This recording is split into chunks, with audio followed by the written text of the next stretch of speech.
Despite the demagoguery, neo-fascism, the racism, Donald Trump, like Bernie Sanders, somehow recognized that millions and millions of Americans are alienated, have been forgotten by the so-called elites, that our institutions in this country have not been working. I mean, we were talking earlier in the classroom, what institutions in this country really are working? Tech, entertainment. I'm not sure you can come up with many others after that. It's an astonishing thing for this country. So the election takes place in this moment as Trump has identified, as Bernie Sanders has identified, this. And Hillary was very slow to recognize the alienation of so many Americans who have been forgotten. And it's astonishing that someone of her background and of her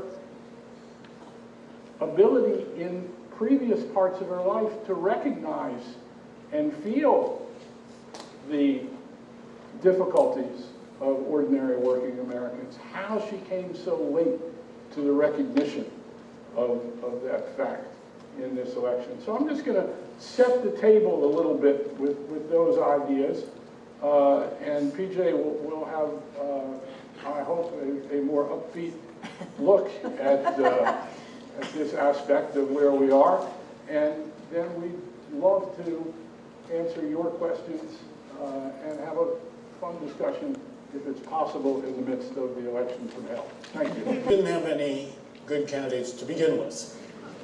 In fact, how many did we, about 110? I don't know. I just remember thinking, who are these jacklegs, these highbinders, these wire pullers and mountebanks, swellheads, bunkum spigots, boodle artists, four flushers, and animated spittoons offering themselves as worthy of America's highest office? I mean, you know, it took us, what, 2 years almost to narrow it down to 5. Hard work and, in a way, kind of heroic work. We managed to get it down to 5. Cruz, Rubio, Kasich, Clinton, Sanders, and Trump. Now, that's not a list of presidential candidates. That's the worst law firm in the world. Hillary is familiar with the White House. She knows where the extra toilet paper is stored. She knows where the spare key is to the new missile launch briefcase. She knows where that's hidden. And that's it. It's on the Truman balcony, second pillar from the left. And this leaves us with Donald Trump. Now, I support Trump. I support Trump because of something the great political satirist H.L. Mencken said. Mencken said, "Democracy is the theory that the common people know what they want and deserve to get it good and hard." Now, Trump's chief domestic policy goal, that's going to be on TV. That's what he wants most. And you know, if he becomes president, he'll be able to be on TV all the time, 24/7. But this might not be so bad. I mean, just spraying his hair during commercial breaks will keep Trump too busy to push any other bird-brain domestic policy scheme. You know? Then imagine Trump's foreign policy. Okay? Here's a guy who's under the illusion he's about 10 times richer than he actually is, who believes Obama was born in Kazakhstan to the Queen of Sheba and raised by Islamicist wolves in the remote forests of Harvard Law School. Russia, China, Iran, ISIS, the Taliban, and Hamas will be paralyzed with fear. Because who knows what this lunatic is going to do?